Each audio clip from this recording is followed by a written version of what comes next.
I'm going to give you a quick demo of the Audacity software that I use for creating podcasts. This is Audacity 3.2.5, but essentially whatever version you download to your computer will be quite similar because it hasn't changed much over the years. The thing I want to help you to get past with this quick demo is I want to show you how to use it because it can look quite daunting to begin with. If we look, this is the screen that you're greeted with to begin with. And if you've never used it before, then probably your first thought is going to be, oh my God, this is too much. What happens here?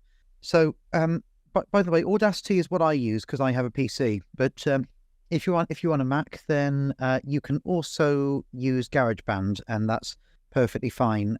I'm instructing you on Audacity because that's what I have personal experience of. What I'm going to do is just very quickly show you how I take the raw recording from Movavi Screen Recorder, and it's already been extracted. It's already an MP3, and so what I'm going to do is import it here, and then I'm going to cut some bits out and add some music, and then I'll export it from here, and then it also becomes an MP3, but that becomes then something you can upload online. So I'm going to go to Import Audio, and then you can see, I think it's in the music folder I put it. Yes, so Audacity demo, right? So this is my own podcast, Questonia, and this was a raw interview that I did with a jazz musician. So if I open this up, then you will eventually see that it basically comes on screen as a visualized sound wave, and then you can.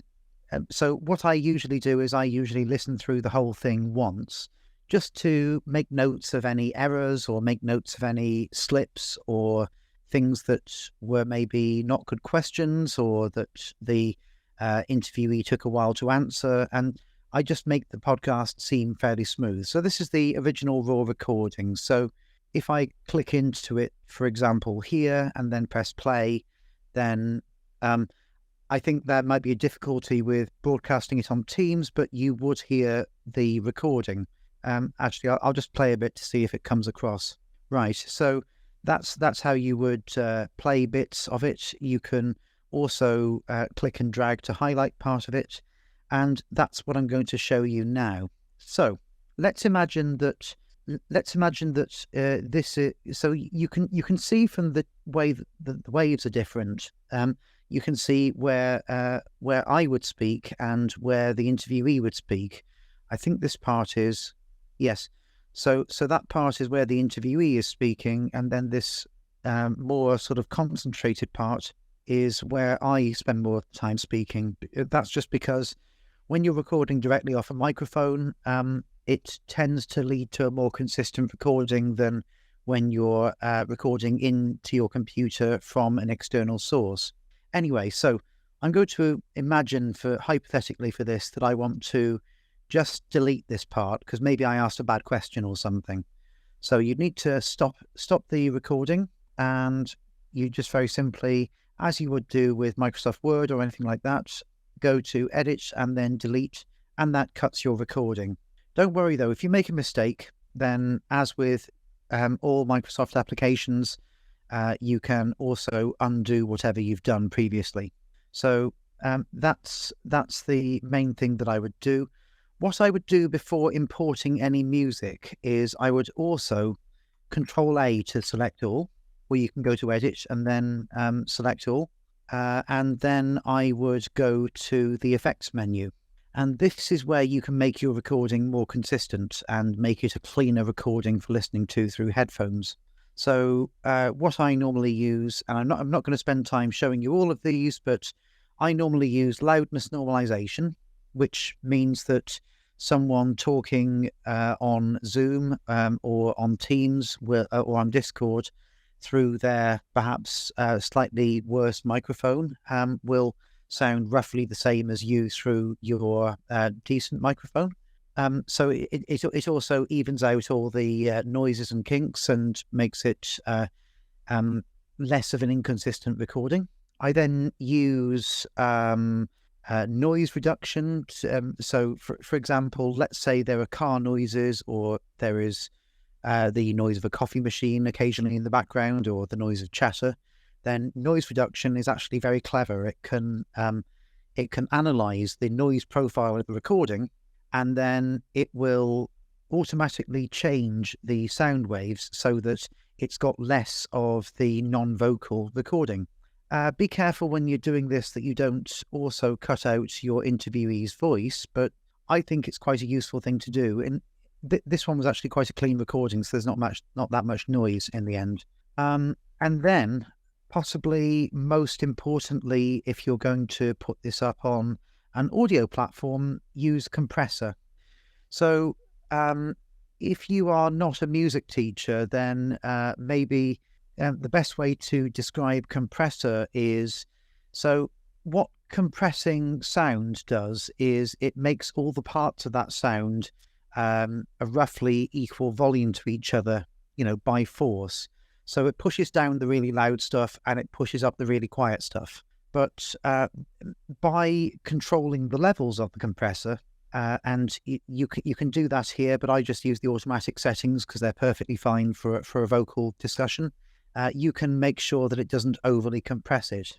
By the way, if you listen to any music at all on Spotify, then you will notice that they compress their sound in the studio because so in the old days when we used to listen to vinyl records and CDs, it was quite normal to have, for example, the bass guitar louder than everything else, or the vocal louder than everything else. But now that we listen to everything on headphones and it's in digital format, it just helps when it just helps on those kinds of devices to have everything roughly equal.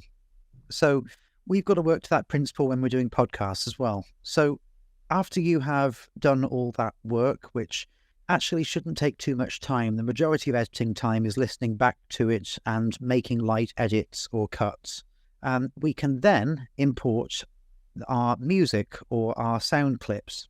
So I generally don't do a lot in terms of music. I generally just put some music at the start and the finish. So what I would do is I would generate some silence at the start, let's say 5 seconds.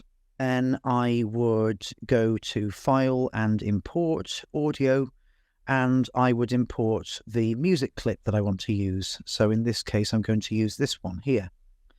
Now, because this is going to be a bit louder than the vocal, we need to probably lower the gain. I'm going to say -15. And we probably want to also, well, if you want to be professional about it, then you can have it coming in and then fading. So I'm going to cut most of this song, and then I'm going to delete, and then I'm going to use the zoom tool to zoom in. And what I'm going to do now, and this will be the last thing that I show you, is I'm going to use the envelope tool, which is here. So here we've got the music nice and loud, but we don't want it to be that loud when the voice comes in, because otherwise it drowns out the voice. So what we do is... Hello? Yes? Sorry, I'm interrupting you. I think that we don't listen the voices that are coming from your computer when you were playing the song. Oh, but I think it is something with the sharing, maybe. Yeah, I thought that would be the case. In that case, take my word for it that it's quieter anyway. So then you'd use the envelope tool. So you click on this up here, then you make 2 dents here in the recording. You want that to be full volume, and then you can crush this recording so that it's smaller, and that means that it's going to effectively fade out and be quieter. And then the last thing that I'm going to do to this is I'm going to go to the effects menu, and I'm going to put in a nice 10 or 15 second fade there. So then when you listen back to your podcast, you will notice that The music gets quieter when you come in, and then it eventually fades out when you start talking about your topic or when you welcome your guest. So that's Audacity, and I recommend as well that you always save project as, because that means you can go back and you can fiddle with the recording afterwards. So I'm going to do that here. So I'm just going to save it as test. Save. Okay. And now I'm going to export this so I can put my podcast online. So export as MP3, save it in there, and then it will probably ask you, to credit the audio. By the way, if you've downloaded from No Copyright Sounds or another free audio site, then you already have the audio license. So as long as you've already paid for, or you're already using free Creative Commons sounds, then you don't need to do this part. So I'm just going to delete everything there, and then OK. And then it will export your audio. So anyway, that's Audacity. Does anyone have any questions on this software before I move on to the rest of my lecture? Go ahead. Is this free, Audacity, or not? It is free, yeah. You can just find it by Googling. I know I've mentioned it in terms of Microsoft Word, but it's not actually Microsoft software. It's just it's open source software which is available to download from the Audacity website. But it's free. It's open source, and the only reason I'd say to use it on one computer consistently is because if you save Audacity projects to one computer, then it tends to make it unplayable on other computers. So if you're going to share with other computers, just make sure you export as MP3 and then send it, rather than sharing projects between two computers. But yeah, it's completely free. Yes. Does anyone have any other questions? Yes, I do. I'm Joanne again. I've used Audacity before, but I remember changing computers and having to download it onto another computer. But then I did have trouble because if I don't go wrong, I think you need to download another thing as well called Lame. Is that right? You may be asked to do that, and I would say that their tutorials have got a lot better in terms of. So in perhaps in the days when you and I both downloaded it, there was a very vague help screen. But I think these days it's very easy to get help on that kind of thing. But I think on this computer I actually use it without any external plugins. I think. Okay, so I'll just look for tutorials eventually if I still have issues. Thank you. No worries. Yeah. Any other questions on this? I have a question. Go ahead. It's actually not maybe so much about technical, but about the content. How common is it that you cut out some parts from the content part of your podcasts? Because usually, at least it leaves the impression that the podcasts are recorded from the beginning to the end and nothing has been cut out, but maybe it has been done so smoothly. So how's the practice in reality? Okay, this is slightly inside baseball, so apologies. Are you talking about the podcasts that I publish for myself, or the ones that I do for the university? Both, actually. Okay, so for the recorded lectures and for the interviews that I do for the university, they are just raw recordings because from that point of view, I am fairly well. Because I want to give people an accurate representation of what the lecture was about, and I want people to be able to view the whole lecture. And regarding the interview, I always kind of make sure that the sound quality on both sides is okay before I publish.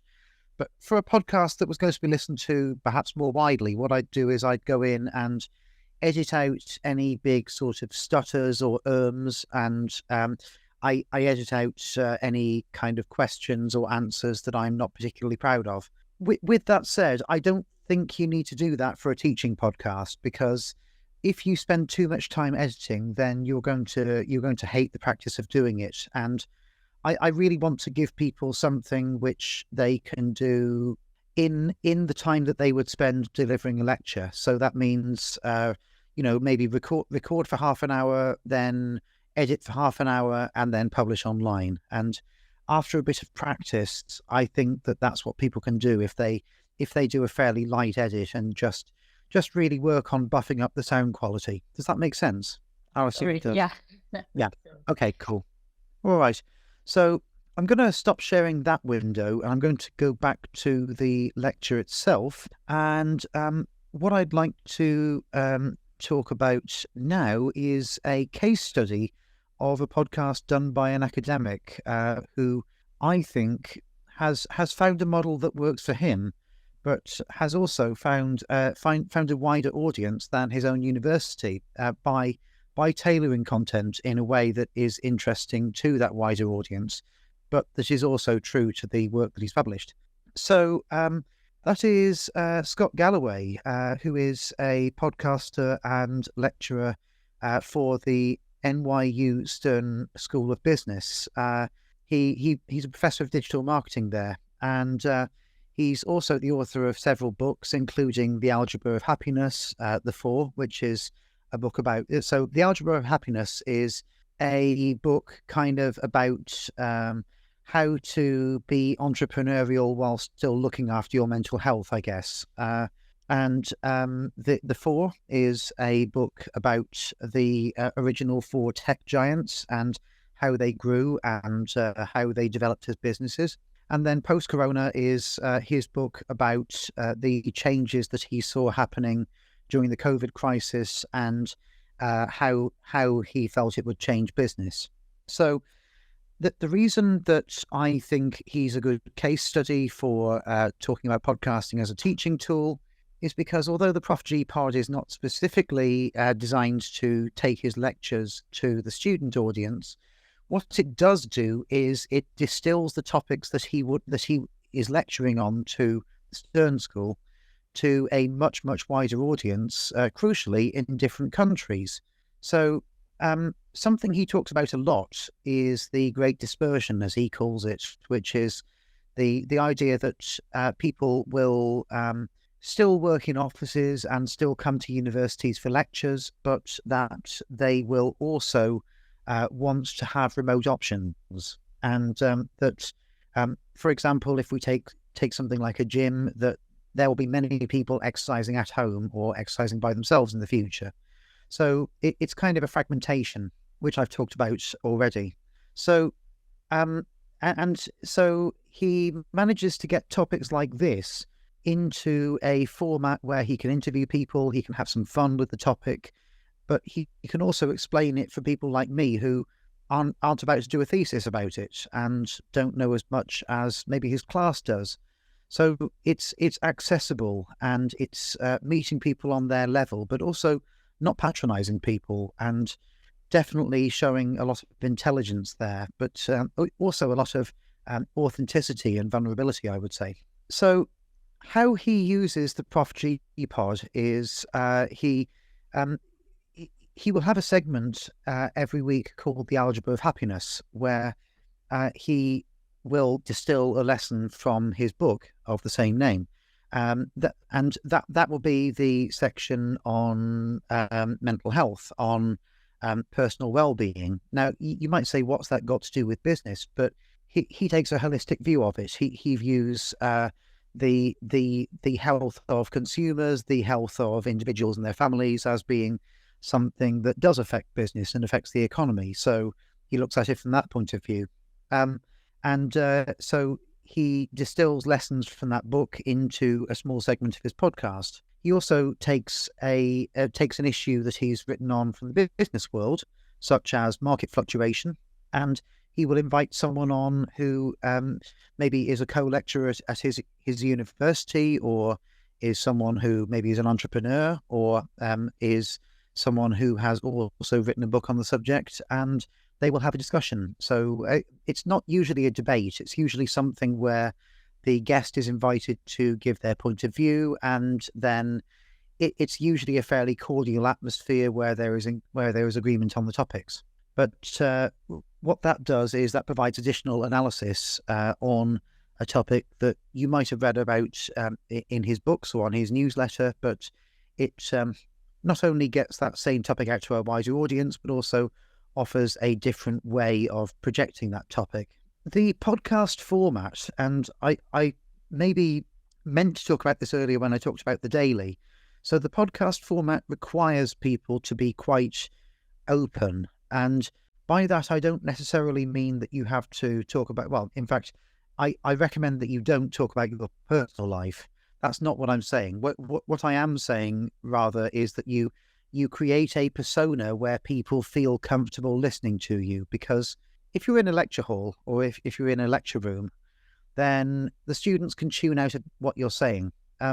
Nobody will really admit it, but the average human being's concentration span is about half an hour. And then after that, their brain goes into a kind of a break for a couple of minutes, and then they come back. So so the old hour or hour and a half lecture format, it works really well, but you have to accept that people will tune out. With a podcast, it's much more intimate because you're actually in the headphones. So you need to make sure that you create a persona that people want to have in their headphones. So how does this work? Well, I think that you've got to think about the best parts of how you lecture or how you teach and try and get that across while talking solo in a room into a microphone. So maybe some of you, for example, start your lecture with a joke. I personally don't, because I'm not very good at jokes, but you might. So you might, for example, want to get that side of yourself across. That's perfectly fine. You need to get used to the fact that nobody will laugh, but because you're talking into the ether. But just accept the fact that somebody will on their end, or at least you hope so. You might have another device that you use to loosen people up and to get people to calm down and listen to you, or to focus on what you're saying. So maybe I can ask you. So, as teachers, as lecturers, what devices, what methods do you use at the start of a lecture to get people to focus on what you're saying? For example, does anyone start with a joke, or does anyone start with, some kind of shocking comment or something to get people listening? Well, okay. So, certainly a lot of my lecturers at university did start with some kind of humour, or some kind of contextualization of what they were going to talk about. And that's the part where you can really get your personality across in a podcast format as well. And as I say, Scott Galloway does this so well that he's managed to get an audience outside of the typical business podcast listener. I know of a lot of people who listen to his podcast because it's funny, because it's entertaining, as well as being thought-provoking.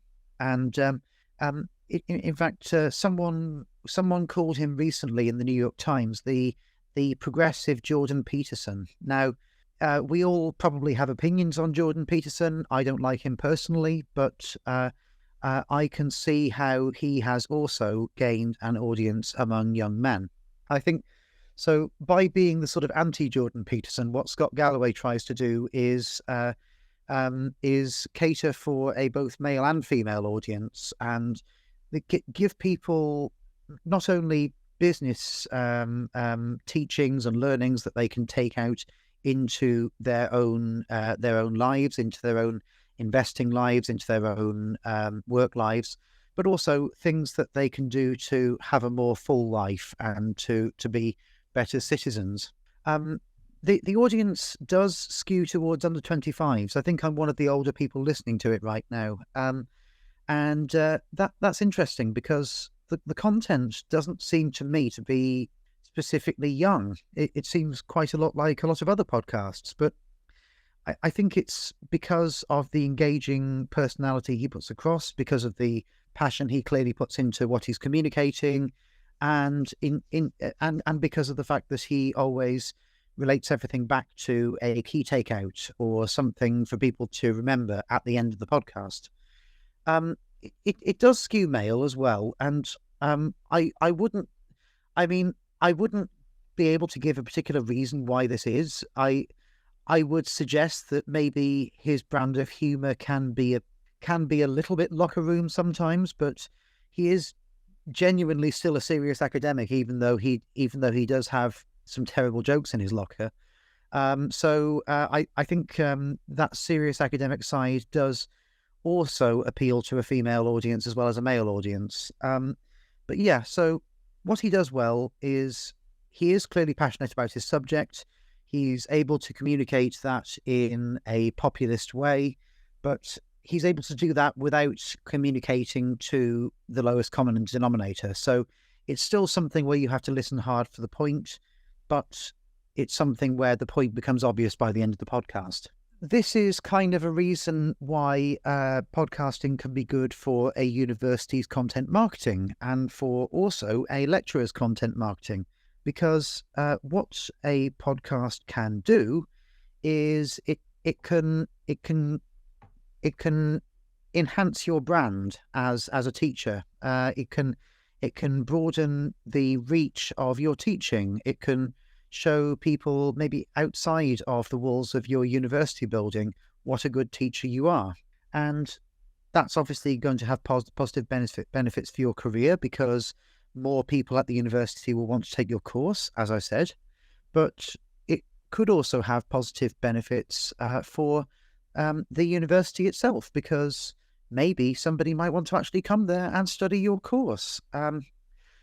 But by the way, if you are a university who only wants to publish these podcasts on your university website, that is also perfectly fine.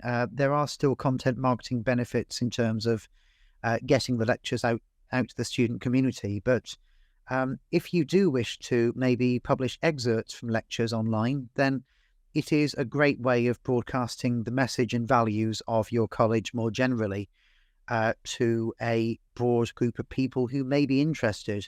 And, potentially it might serve in that way a thought leadership benefit.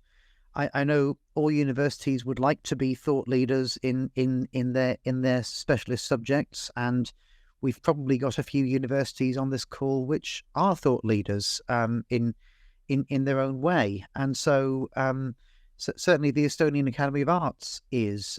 It's the only place in Estonia where you can go to study subjects such as art history, such as scenography. So it has developed thought leadership in that way. And what I'm saying is that by using downloadable audio content, you can also develop thought leadership for your university in a different way.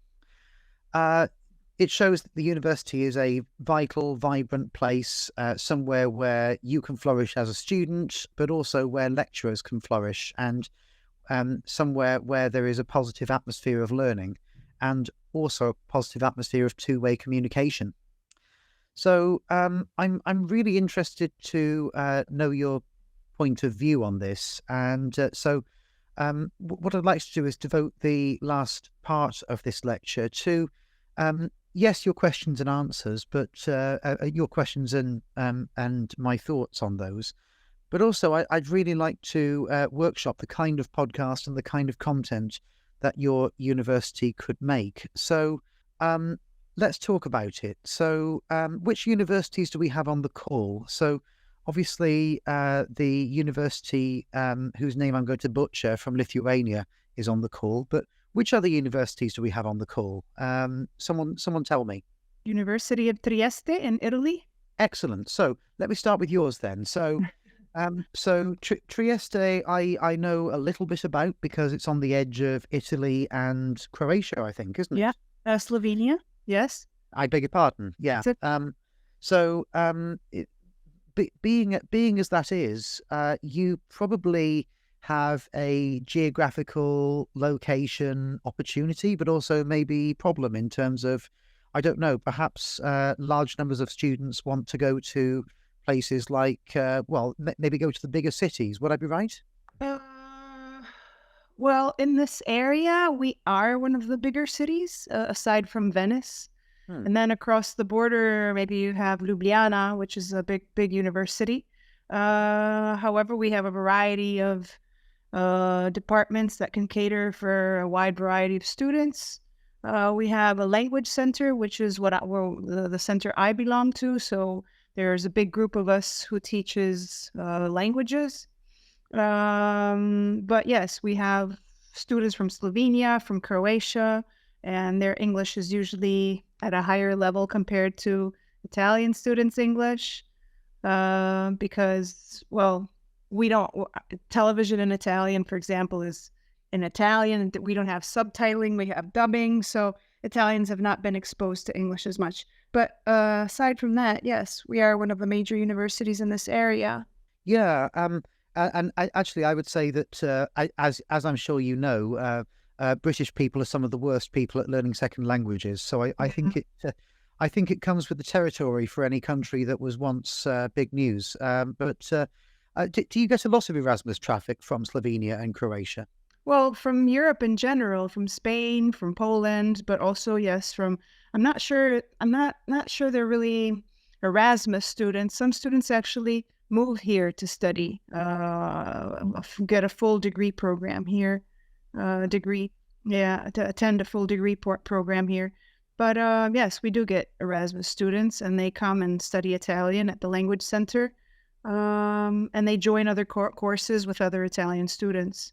Okay, fantastic. And if you could pick something that your university does that you think it is a leader on, or that it is something that you'd like the university to be known more for, what do you think that would be? Good question. Like I said, I'm a language teacher, so I focus on teaching language skills. But if I had to choose a topic, it could be anything that has to do with Trieste as a city, meaning the the institutions that are here outside of the university that focus on science research, the ports, which is going to develop into a bigger area, and that will soon welcome other infrastructure or I don't know, facilities. But I really don't know, other than that, what other topics it could be. But like I said, I wouldn't be able to create a podcast on that. My view is that I would be able to create maybe a podcast with other colleagues, like English language teachers, like podcasts at the language center for students to listen to. Yeah, so for example, if you study literature as part of your subject, do you? Not personally, but yes, there's a degree program in literature, languages and literature. Mm-hmm. Okay, but if we take English language then specifically, then Yeah. what you could do is you could then podcast one of the one of the topics that you are studying in the class. So give me an example of something that you've studied as one of your programs that you administer. Well, we do we do conversation on controversial issues. We do giving presentations. I teach the soft skills as well, like giving a presentation or debating, or even interviewing, using English in conversation and writing. So teaching writing skills, how to write an essay, how to write a report, how to write a formal letter versus an informal letter. Okay. So that would actually work quite well in a podcast format, because you could then perhaps look at examples of good essays, of bad essays. You could even have maybe someone perhaps from your faculty read out the essay, and then you could comment on it, and then you've got that varying voice thing. The other thing that you could perhaps consider doing, and I'm aware that people are in two minds about how useful how destructive this could be to academia, but I think you could potentially use ChatGPT to create essays that you would then criticize. Yeah. So you could ask it to create an essay with grammar mistakes, or create an essay that doesn't get to the point quickly enough, and then you could get someone to read that, and you could explain why it wasn't good enough. That way, it means that you get away from needing to ask a student to allow their work to be criticized, because if it's being created by a computer, then nobody can get upset about that. Right. So looking at bad examples that students don't want to imitate. Yeah, but also good examples. So you could ask your AI to write an essay in the style of, and then you could explain why that gets to the point well. Because essentially, essay writing is about applying to a fairly consistent plan, isn't it? It does. There's a very rigid structure that you have to follow. So divided into paragraphs and so on. And when we're talking about thesis defense as well, you could definitely make a podcast on how to do a good thesis defense. Oh, yes. Yeah. And Sure. I think probably every member of your faculty who has to work on that would be willing to take part in that as well. Yeah, another idea connected to what you just mentioned earlier is interviewing other colleagues and seeing what their say or what their view is and teaching these topics or these skills. You know, how they maybe interview them and have them like give their say on what a good essay, what a bad essay is. So they're like two teachers or there's more than one teacher, you know, teaching the subject. It's not just one person being the one that needs to be relied on. So different people giving their own view of or approach.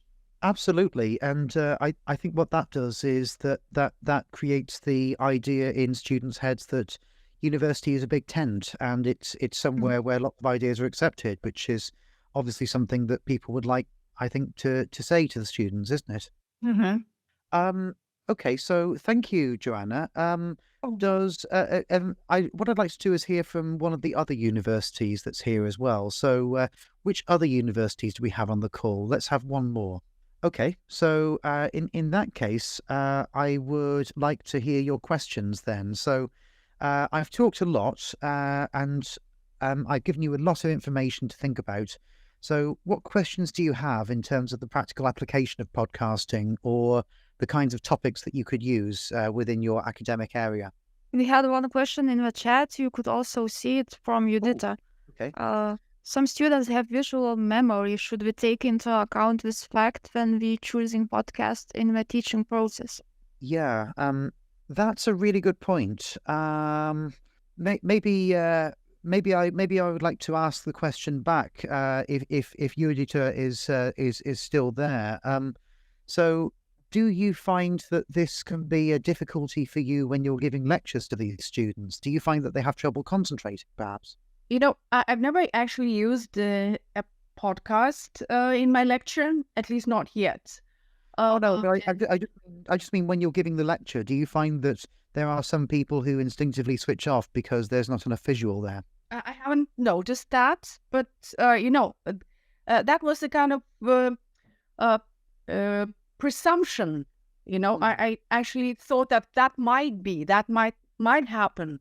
So, in that case, I would say, I mean, I've not really covered it today because this was just about audio, but you can make a podcast for YouTube.